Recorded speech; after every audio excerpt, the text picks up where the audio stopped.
Welcome back. I am so excited that you have joined me again in the Aligned Womb, Aligned You podcast.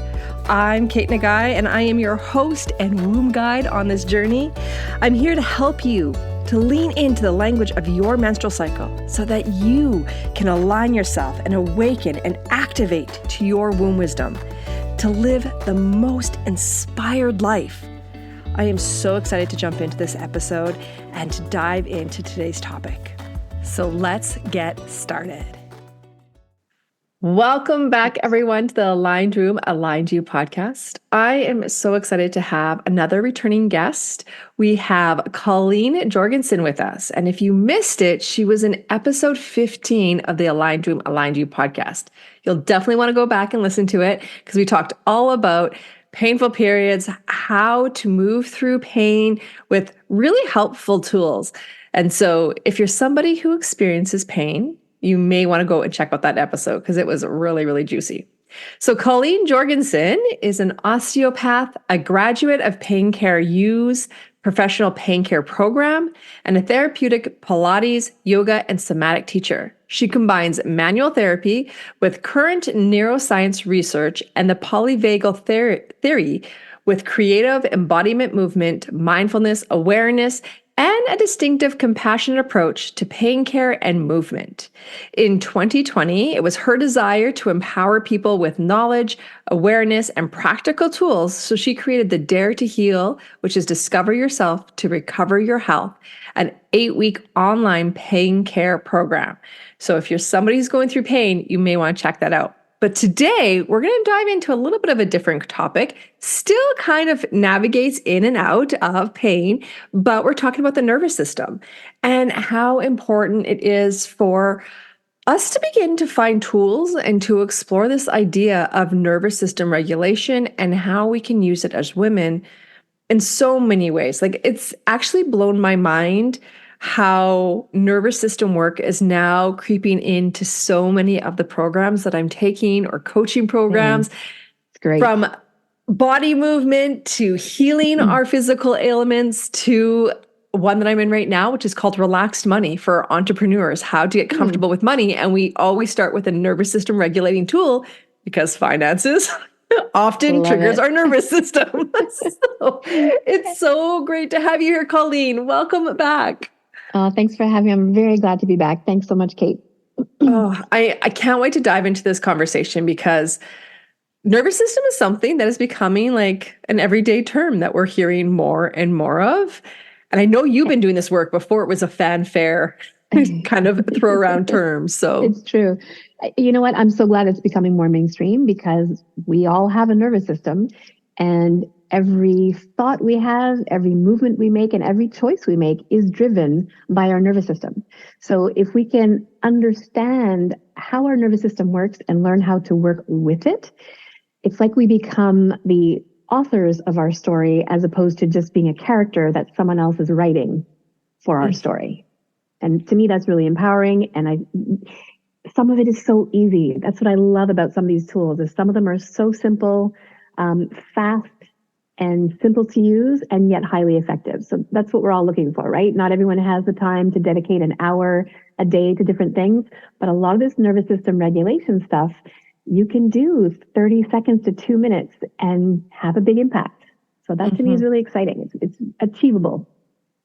And for maybe anyone who's listening who's kind of unaware or hasn't been really taught a lot about the nervous system, can we go a little bit into what exactly is the nervous system? Because I think sometimes people forget that our thoughts, our emotions, our history, our stories, all impacts our health because of this idea of a nervous system. Okay, great place to start. So I'll do my best to summarize it as succinctly as I can. And this is borrowing a lot from Stephen Porges's polyvagal theory. So our nervous system consists of the brain and spinal cord. And we have 3 main nervous system states that the system will choose and 2 hybrid states. So I'm going to go through the main states. And there's a bit of a hierarchy to it. So let's say something in life happens and it's a little challenging. Our first line of attack or our first line of defense is to use what's called the ventral vagal system. I'm going to refer to that as the golden retriever state, thanks to my friend Michelle Sands. She said that to me one day, and I'm like, oh, it's so perfect. Why? Because a golden retriever is kind of happy-go-lucky. They're ready to say hello to everyone. They're ready to play. They're ready to snuggle. They kind of let things roll off their back. Nothing stresses them too much. That's kind of what it's like to be in our ventral vagal system. So think of that one as our golden retriever state. It's the one where we connect with others, we connect with ourselves, and we connect with our environment. Let's say that strategy didn't help us to manage that situation. So now we have choice number 2, is the one that people have heard of the most, is our stress response, often referred to as the fight or flight system. And it's referred to that because our physiology, we get a cascade of physiological events that allow us to literally stand there and fight or to run away and flee. So this one I think of as the German Shepherd state. So German Shepherds are often police dogs or guard dogs. So they're on high alert. They're scanning the environment for predators and for danger. They're ready for threat and they're ready to fight or to chase if there is threat. That's a little bit what it's like to be in our stress response. Let's say that didn't cut it. We have a third option. And the third option is the dorsal vagal state. This one I think of as the turtle. This is the one where you want to retreat away from everything. You want to put on a hoodie and climb under a blanket, and you just want the rest of the world to disappear. You don't want to interact with people. You don't want to interact with the world. You just want to hide away and turn inward. We think of this sometimes as the freeze response or the fawning response. All of these are good responses. So sometimes the stress response, that fight or flight, gets a bad rep, that, oh, I don't want to be in my stress response. No, we really, really need our stress response. It's part of what has allowed us to survive as a species. But what creates that resilient nervous system that we're all looking for is that when a stressor happens, we can go into one of those survival states, either the sympathetic fight or flight or that dorsal vagal. Those are both survival states. We can go there when we need them, but then we can come back to a regulated state. So I like Stephen Porges' idea of 2 hybrid states, where let's say something stressful happens and I need my fight or flight response. So I let all that physiology happen. I go into that fight or flight strategy. At the same time, I keep myself partially grounded, or I'm straddling my stress response and that ventral vagal. So I'm a bit in my golden retriever and I'm a bit in my German Shepherd. Because if you've ever had a German Shepherd, they're perfectly capable of also lying down and snuggling and being calm. And so are we even when we're in our stress response. So if we can learn how to train the system to have kind of one foot in that golden retriever as we venture out into fight or flight, it's easier to then come back to regulated state. And same thing, keep one foot or part of you in that golden retriever when you go into the turtle. And so that you don't get pulled down so far that you can't come back out of it, it's easier to come back to that ventral vagal or that golden retriever state. And I should mention, I talked about the dorsal vagal as that turtle hiding away. That's when we're in that survival version of the dorsal vagal. When we're in that hybrid version where we've got part of us in that golden retriever state, part of it in the turtle, now that's when we're able to do things like meditate, drop into shavasana in yoga. That's when we can cuddle with a partner because we're able to drop down into that place of surrender, but in safety. It's what we do when we pray. So it's a really lovely place to be. But when we're in that full survival version, it's a bit more disconnected and lethargic, that kind of thing. Last thing is similarly with that fight or flight.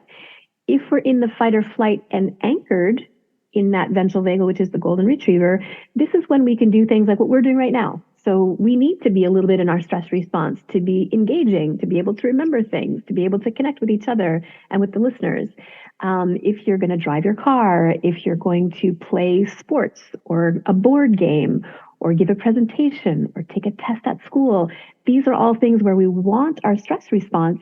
But if we're grounded in that golden retriever at the same time, we can be in the stress response and be really functional.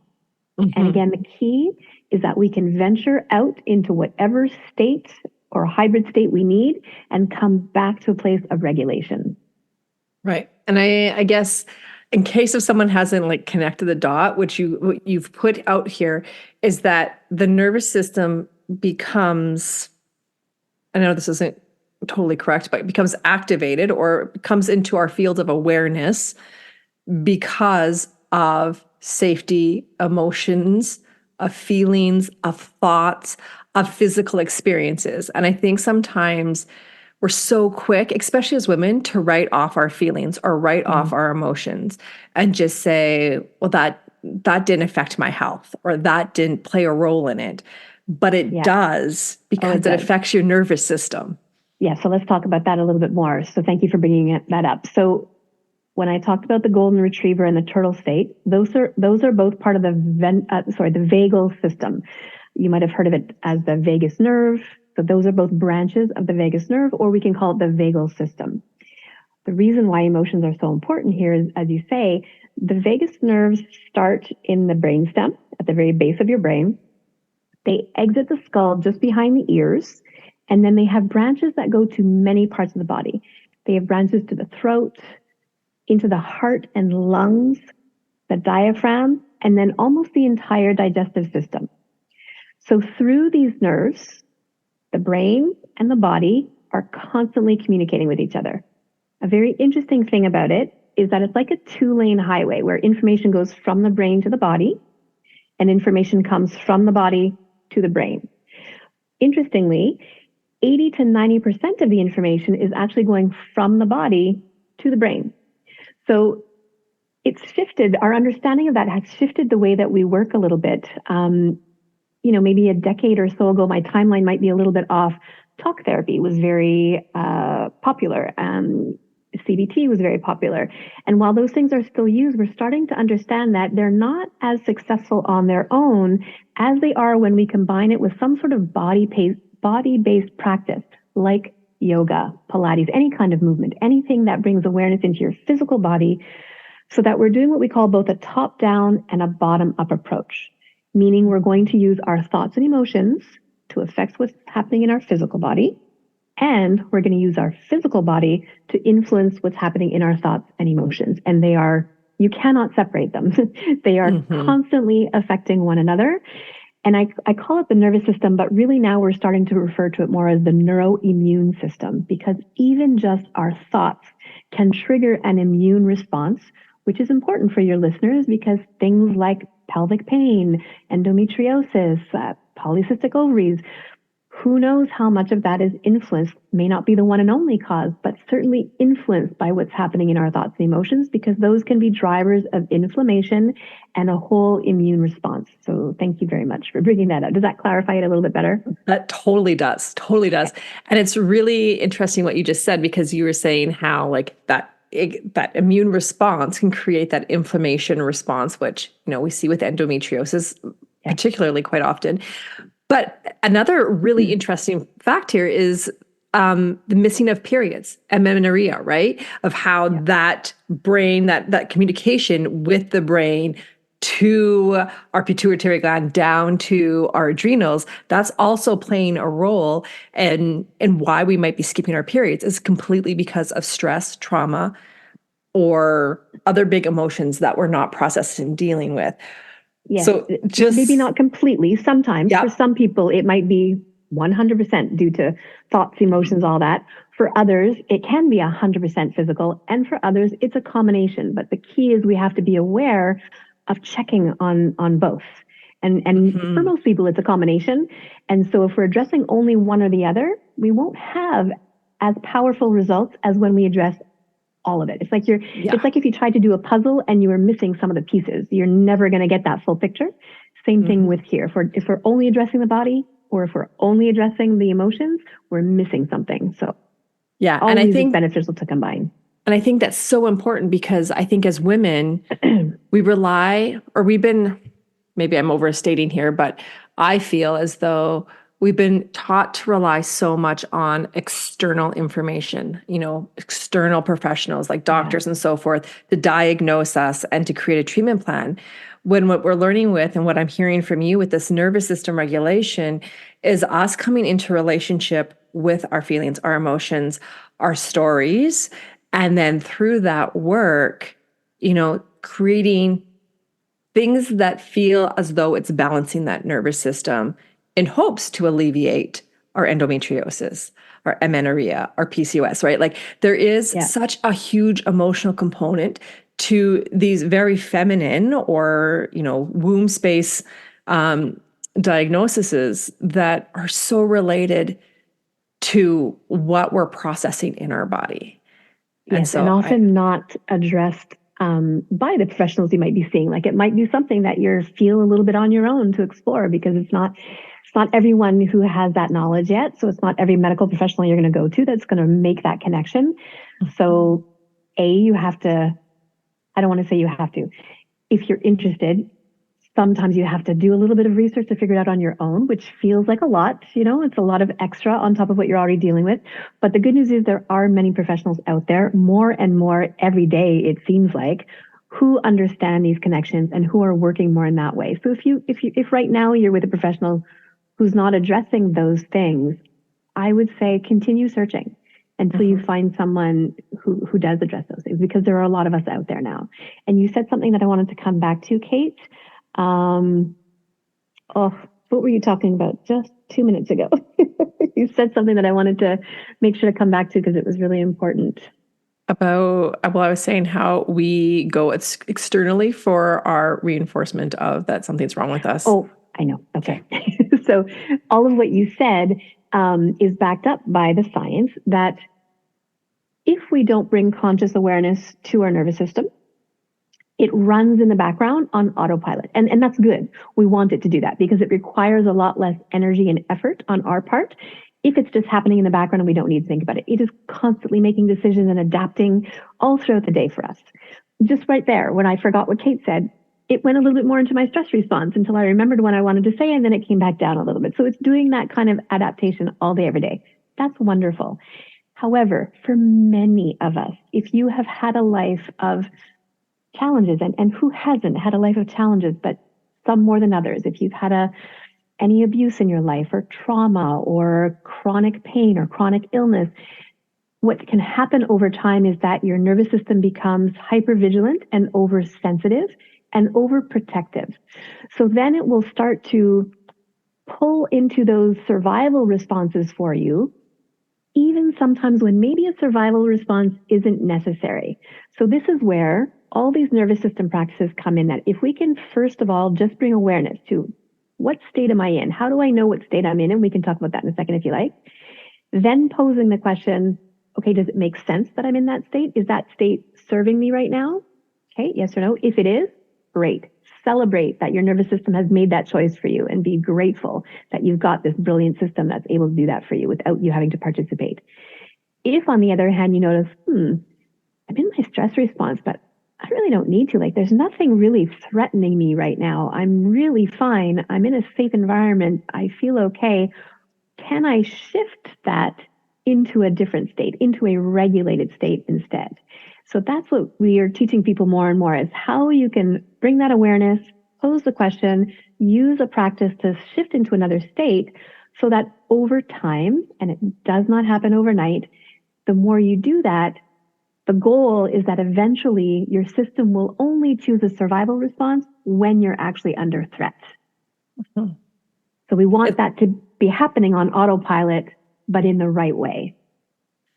It's really interesting how I started off this conversation. I was saying that I'm in a course right now. It's a year-long program around relaxing our nervous system around our finances, especially as entrepreneurs and women. And so one thing that she shares in there quite often, which I really love, is that it's not so much that we're trying to balance the nervous system. We're trying to regulate our nervous system is to allow our nervous system to know that we have choice. A regulated nervous system is one that knows it has choice. And so it's not about us using some kind of magical tool to create balance and that we're always in this one phase. It's that no matter where we're at, we can just stop and go, do I have choice? And that alone helps us to regulate and to feel a little bit more empowered in the process. Absolutely. Absolutely. Yeah. And so that's been a really powerful tool for me. And it's one that it's really helped, especially when I work with fertility clients or women that are moving through trauma, or are feeling pain, it's like, okay, so what do we need to use as a tool right now so that you feel that you are in your body and you have choice? And rather than, like you say, and always the talk therapy of trying to not, I don't want to say bypass the body, but that we can talk our way out of it. We can positive think our way out of it. That sometimes it's more than that, that we need to actually feel the resonance in our body to be able to acknowledge that balance. And they work together. So, and that's always more powerful, is that we try to give that positive story and support the positive story with a lived experience through our body that kind of reinforces and says, oh yeah, this is a positive experience. And the breath is one of the best ways to do that. So can we talk about that for a minute? Oh, totally can. So I just posted this week about how you can think of your breath as holding a mirror up to show you the state of your nervous system. So just as you're listening here right now, you can just pause for a moment and just tune in without changing it, without any judgment. Just notice, how is your breath in this moment? Is it fast? Is it slow? Is it smooth? Is it uneven? Does it feel easy or does it feel effortful? So just for a couple of breath cycles, just simply notice. And again, zero judgments, just with a lot of curiosity and trying to gain information. And still without changing it, if you notice that your breath, either you're holding your breath or the breath is really shallow, quick, kind of uneven or jagged, those are all signs that you might be in a bit of a survival response. Just notice that without judgment, but lots of curiosity. If, on the other hand, you notice that your breath is soft and easy, kind of smooth and even, that's more of a sign that you're in a regulated response. Notice that with lots of curiosity.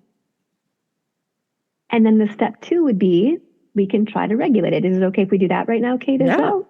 Okay. Totally. So if you notice that you are in a regulated state where it's soft, easy, and smooth, then just keep going with that. If, on the other hand, you're someone who finds you're holding your breath, or it's quick, it's shallow, it's jagged, then for a few breath cycles, just try to slow it down a little bit. Whatever that means for you. It might be on your inhale, it might be on your exhale, it might be both. Try not to change it in one cycle. Try to use a few cycles, and each time, maybe by like a millimeter of change, you're getting that breath to take a little more time to fill up your lungs on the inhale, a little bit more time to empty the lungs on the exhale. See if you can do that with the least amount of effort in your body. Let the rest of your system be super chill, comfortable and supported with wherever you are. And if there's any unevenness or jaggedness to the breath, what can you do to smooth out the edges? Almost like if you were painting and you wanted to like blend the outside. Just check in and be again curious and interested about, what can I do with my own body, with my own breath, to just smooth out those edges.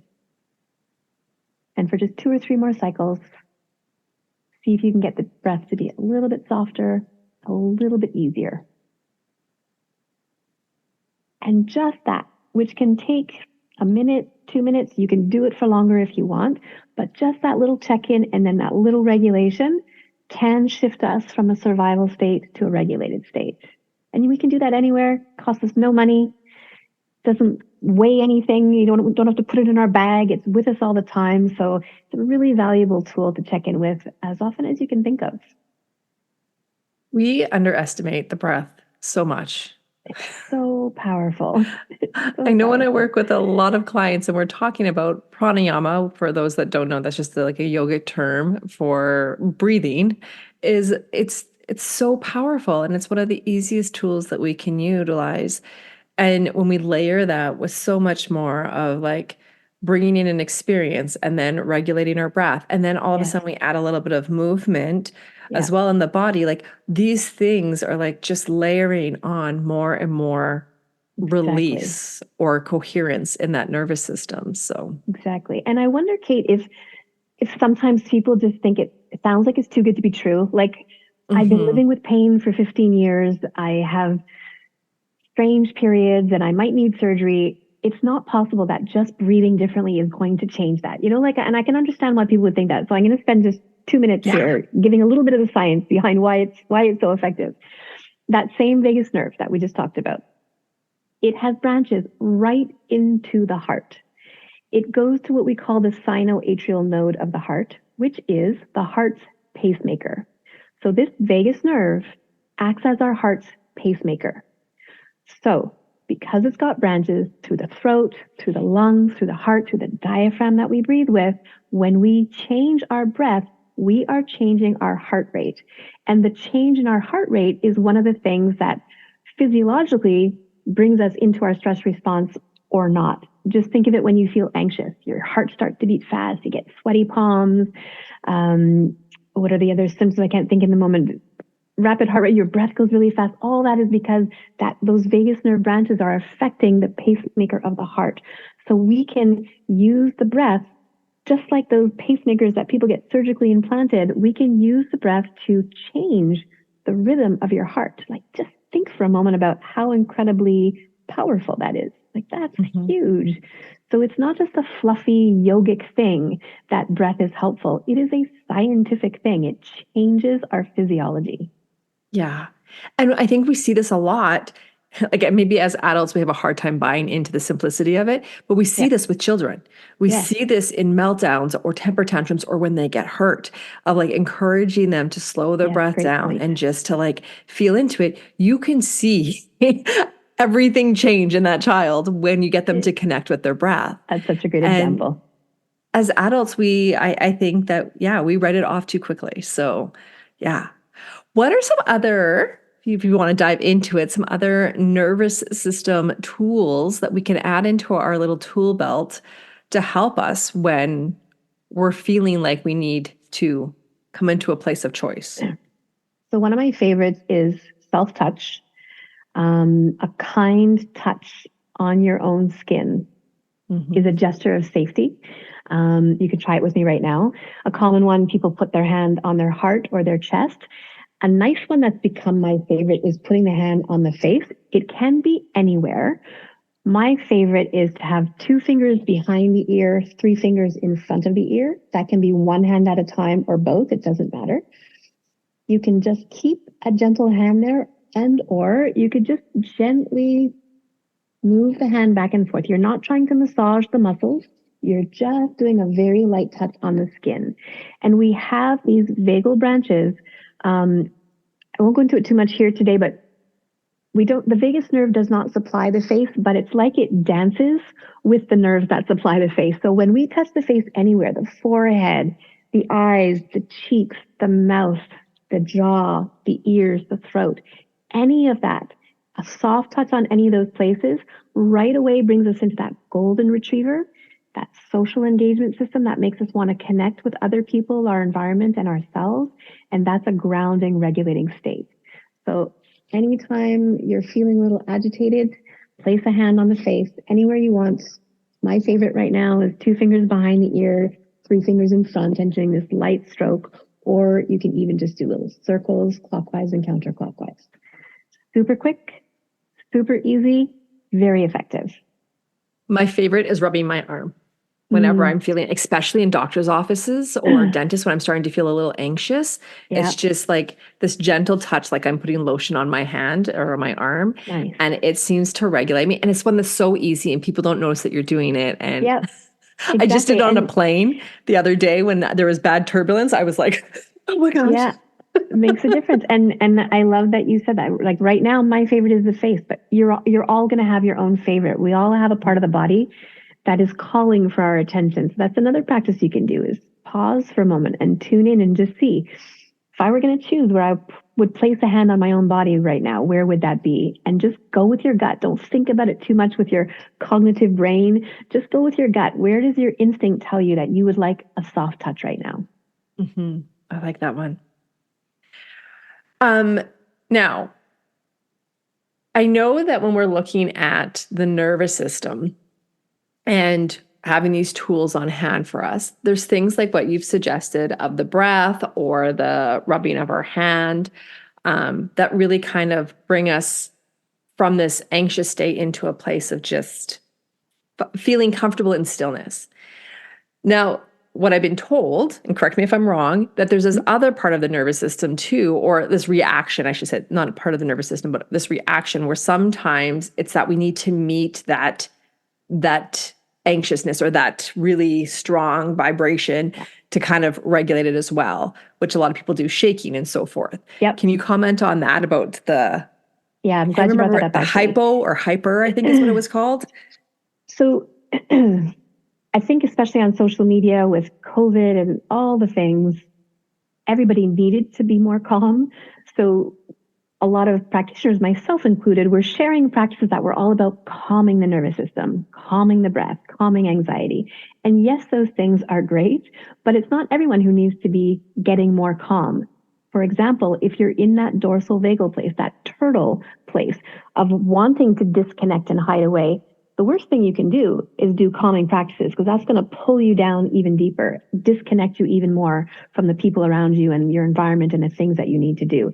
So that's one example of where, for people who are in that turtle state, we actually want to bring you through your fight or flight to get back to that place of the golden retriever, that ventral vagal. So like Kate was saying, we want to do activating practices. There are many different ways of doing that, but a great one is shaking practices, where you are literally shaking different parts of your body. You can do tapping practices where you're using fingertips or fists or cupping your hands and tapping quite quickly. Most of these practices that are activating, we're doing them a little bit faster tempo, a little bit higher intensity. And sometimes, like Kate was saying, like, let's say you're not in that dorsal vagal, you're actually in your fight or flight. Maybe something just happened, like you were in a fender bender. You know, you got hit from behind. You're not hurt. You don't need to go to the hospital, but your system is like buzzing. Maybe in that moment, using a calm breath is what someone needs. But if you try that and it's not cutting it, that's another great example of we have to meet, like Kate said, you kind of have to meet the vibrational energy of what just happened to discharge it. So there again, the shaking off, the tapping, those kinds of practices help to like, you know, to meet that energy and get it out so that it doesn't stay in. And then you can do your calming practice to sort of create a little bit more balance, if you will. But it's an example of really tuning into what your system needs. So even if on paper something tells you you need to do A, if your system is telling you, no, but I really feel like I need B, try B and see how it lands. And if that doesn't work, then go and try A. You know, and that's where, to me, curiosity really is important. Instead of being fearful of whatever your reaction might be, which is hard, because when our physiology changes on us and we feel agitated from the inside, it doesn't feel good. It can be scary. It can even feel like you're having a heart attack sometimes. But if you understand that I'm not having a heart attack, this is my nervous system reacting because of this thing that's happening right here, then that allows us to say, okay, well then let me be really curious about, why is my system doing this, and how can I help it to feel better? Mm-hmm. And then we have, like you say, choice, and let's offer the choices. And if we try one thing, didn't work, well, okay, let me try something else. And you may be in the exact same situation, and one day this practice worked, and another day, nope, that's not the one that's going to work for you. That's just interesting. Rather than getting frustrated about that and saying, oh, this stuff doesn't work. Instead, just be like, oh, well, isn't that interesting that facing the same stressor as I did last time, that practice that helped me so much is not what my system needs today. Well, that's kind of cool. Let me play around and see what does work today. And what I'm hearing you say is really tuning into your body telling you versus your mind, how you said that 80-20 rule, right? And so like, this is the art of really quieting enough that we can hear our body speak to us of. Yeah. And what you just said, that an art, I really do think of it like an art. Like it is a skill. It is a skill. All these things, learning breath practices, mindfulness, all that stuff is a skill, but there is that nuanced art to it that brings it to another level. So if you can bring that curiosity piece in and be really interested about how it all plays out, then that's where the art comes into play. Mm-hmm. And I just want to go back to something we were talking about a second ago, Kate. So we talked about using tapping and shaking off as stimulating practices. We can also just use movement.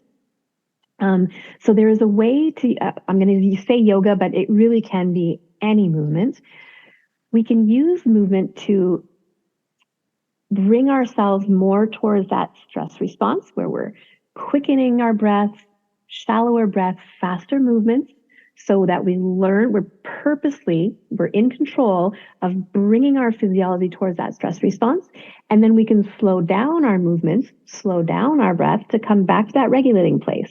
And in a movement practice, if we go back and forth, in and out of a stress response, back to a regulating response, it teaches the nervous system how to do that when it's faced with an actual stressor, for one. Secondly, if you're someone who lives with anxiety, again, having a panic attack feels horrible and it's scary.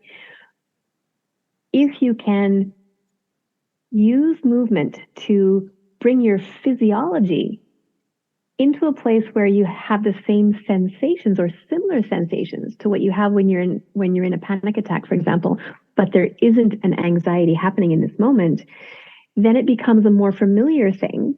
And if you can see that, I can use my movement, my breath, my thoughts, my emotions to come back to a regulating place. If you practice that when there isn't a stressor, when there is a stressor and an anxiety attack is coming on, you are more likely to be able to pull from those tools to find that place of regulation, because you're going to recognize that I have the power to shift out of this state by using these tools. And that can be life-changing for people. Yeah, it really is. After my dad had passed and moving through, helping my mom through that and all the grief, I, for the first time in my life, was having anxiety and panic attacks. I had never experienced a panic attack until then. And the simplest things, like my daughter saying her tooth hurt, for me to go into pure, like full body panic of, we have to call the emergency dentist. She probably has to get it pulled. What is this going to mean for her adult teeth? Like, it was like, and my husband was just like, what is going on? But I just my brain just took over. And that's actually what really motivated me to join that course on Relax Money, was not because of a money issue, but because it was the first time something came into my field where it was like, we're just going to focus on the nervous system to make you feel better. And wonderful. If anything, if I took anything away from that course, it was all the tools. And it has helped me immensely being able to be in my body and to capture that. And that, I'm a yoga therapist. I've been doing movement practices forever. But when you're in the depth of it, for example, a woman with endometriosis before her period, and you're in the depth of that pain, it's really hard for you to find the resources to remember that you have choice. Yeah. And so to have a guide to help work through that, it helped immensely in so many areas of my life for me now, just to be able to really look at, when I'm starting to panic, what's the story? What do I need to do to feel like I have choice, and to use either upregulating or downregulating tools depending on what I need? Sometimes that's a dance party while I make breakfast in the morning. Oh, dancing. Thank you. That's another one when you want to activate the system. Yeah. Thank you. And I'm so glad you found that. Yeah, it's been so interesting. And like I said, it just by fluke came in my lap it came in the present of money awareness. But it's been that tool that now I teach with all of my programs. Like, you can't come into a live call with me without us doing some kind of nervous system regulation. Same. Absolutely. Because it's so essential and so easy. And it's that tool that you just carry with you. So easy and so effective. And can I just highlight the science behind what you just described to us? Yeah. So when you were going through, grief, you had a big loss. At the same time, you were having to be a caregiver. So that's a lot of heightened stressors. So your nervous system did what it is supposed to do. It wants to protect you during all that. So it goes into overprotection. Then, as you described with your daughter, something that in other times you would have taken off the cuff, it would have been, okay, no big deal. We'll see when we can see the dentist, whatever. But now it's sending you into a panic attack because your system is overprotective. When it's overprotective, it's like that German Shepherd that is looking for danger and starts to see danger even when danger is not there. And that is the exact same thing that happens, for example, to women who have endometriosis. There's a chronic irritation in the tissues, which in and of itself may or may not be enough to cause pain. But that chronic irritation is constantly sending a little threat signal to your nervous system. Maybe it'll handle it for months, years before anything else happens. But at a certain point, it becomes irritated and then it starts to react to things that it never would have reacted to before. So now all of a sudden your periods are really hard and you're not sleeping. And when you eat the wrong things, your digestive system is all out of whack, and on it goes. So I just wanted to tie that in because it's all for the same reasons. It can be pain that sensitizes the system. It can be grief. It can be stress at work. It can be any number. It can be a breakup, any number of things. Mm-hmm. And as women, like, I think this is one area we haven't really been taught to explore, is how much major transformation happens in our life and how much it affects the size of our brain. It affects how our brain operates, where gray matter increases and decreases from the moment that we hit puberty to then when we, have our first baby postpartum to when we're in perimenopause or we hit menopause. These are all these little triggers that are activating that brain that are sending different signals. And the more that we can have these resources for nervous system regulation, I think is the key here to help us move through these transitional periods in our life with more. I agree. And you know a lot more than I do about those changes during those times. But the other thing that we should mention is that when your system is hypervigilant, one of the things that happens in the brain is that our executive functioning goes offline. So when we're in that stress response long term, we don't think as well. We become foggy. We have poor memory. We can't focus. We forget where our keys are, and we can't remember the grocery list and all those things. But that's not you all of a sudden not being a smart person. That is, your system is so busy doing the stress response things for you that your cognitive functioning has just kind of gone offline for a little bit. So these nervous system practices help to bring that executive functioning back online. I love that. It's so important. It is. It is. And I'm going to say it again because it's worth repeating. So simple, so fast, so effective. That's the beauty of these practices. I'm in love with them. Oh my gosh. Yes, every woman, you need to find a way to tap into understanding, or not understanding, but to feel into nervous system regulation, right? And like Colleen said, there's so many practitioners out there, right? Like you do it with your pain care management course that you teach or you offer. So many osteopaths do it. Craniosacral therapists, they're trying to tap into this. Massage therapists they're in the alternative healing world, let's call it. There is so many resources that we have and easy ways that we can tap into it, but it requires self-care, which I think can be, I think as women, this is the key here, is that we have to give ourselves permission that our self-care is a priority and that it is something that is mandatory for us to do so that we can come into this place of balance and health and really coming into the life that we're dreaming and desiring of. Absolutely. And I know it's been said a million different ways, but if you're not doing those things for yourself, you don't have as much to give to all those people you're trying to be Wonder Woman for. At a certain point, you just can't anymore. That's just a fact for all of us. We can only do all the things for so long. And then all of a sudden the system says, no more. And usually if we haven't taken some steps before that point, it tells us in a really big way, meaning some sort of pain crisis or health crisis or mental health crisis. Like those are the three big things that typically tend to happen if you haven't listened to the messages that your system might have been trying to give you first. And if you haven't been finding those little moments to care for yourself. So it isn't selfish. It isn't worthless. It is so valuable and really allows you to have so much more energy, so much more resources, so much more patience to be the person you want to be for all the people in your life. And I would say that one of the key elements to look out for is your mood. And if you find yourself being really quick to be triggered, like quick to snap at somebody or quick to be annoyed by the people you love, that's a really, really telltale sign that your nervous system needs a little TLC. Mm-hmm. I or love that you're that. sensitive to sound or sensitive to light. Like it's not always pain. It's not always those big changes that that are the sign. It can be those smaller signs too. Just not sleeping as well, brain's a little foggy. All those things are telltale signs that, okay, let me just take 2 minutes a day. 2 minutes a day. There's no one in this world who can tell me that they can't afford 2 minutes a day. Or I take that back. Some people's lives are bananas. If you cannot add an extra 2 minutes to your day, when you're on the toilet, focus on soft, easy breaths. And we, on average, are on the toilet 6 times a day. You should be all by yourself. Some mothers, maybe not. But for the most part, you're by yourself for a couple of minutes. Use those couple of minutes to do soft, easy breaths. I think we are going to end that with that being the womb-led tip, because I love that so much. Perfect. So the womb-led tip here is that it doesn't have to be pain. It is how we are moving through our everyday life and how we're feeling about our everyday life and starting to notice those triggers. And it's not that we need to do some drastic big change.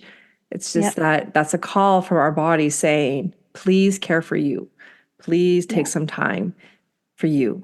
Because I think that's so important. And, I sometimes think as women, we, in a way, I think we're really lucky because we do have this monthly cycle. We have our period that often, if we are out of balance, it's going to show up on those days. For sure. It's like a monthly alarm system that checks in of like, how good have you been taking care of yourself lately? Is there something that we need to work on? So rather than, holding all this anger or angst or, just wishing it all to be gone during our bleed days, start looking at it as, okay, what is my body trying to tell me? And then that's my permission for me to care for me now. Absolutely. Can I share 3 Yeah, resources? please. So I absolutely love the book Anchored by Deb Dana. It's a very easy read. It is full of practical tools. It's just something I think everybody should have. It really teaches you how to tune into your own nervous system and gives you lots of these simple, easy practices that you can do yourself. Based partially on her book, partially on Stephen Porges' work, and partly on the work of Dr. Ariel Schwartz, I have 2 one-hour workshops.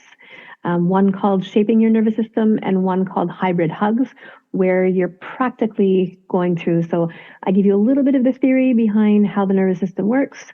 We do a practice of trying to figure out what state am I in, and then we do a practice of how to regulate that state. And those are both, I think, essential. All 3 of those things, I think, are such great tools that you can easily incorporate into your day-to-day. Perfect. I love those. All of the links to those, the book and the courses will be down below in the show notes. So please go check them out. I absolutely love that, Colleen. Thank you for sharing that. And I think we need more of these resources to help us find simplicity in wellness, right? I like that. Simplicity in wellness. And yeah, we all have that misconception that, like you say, we have to change our lives and dedicate an hour a day. Honestly, the research is supporting 2 minutes a day is enough to make a significant shift, but you need to be consistent with that 2 minutes a day. So try 2 minutes a day for several weeks, and then I have a feeling you won't want to stop doing those 2 minutes a day. Yeah, I love that. Well, thank you, Colleen, so much for being on here. This has been such a great talk. I could talk to you all day about the nervous system, and I feel like I need you in my home right now, and that's just to do some nervous system practices. I love it. Thank you so much for being here today. Thank you so much for having me again. I really appreciate it.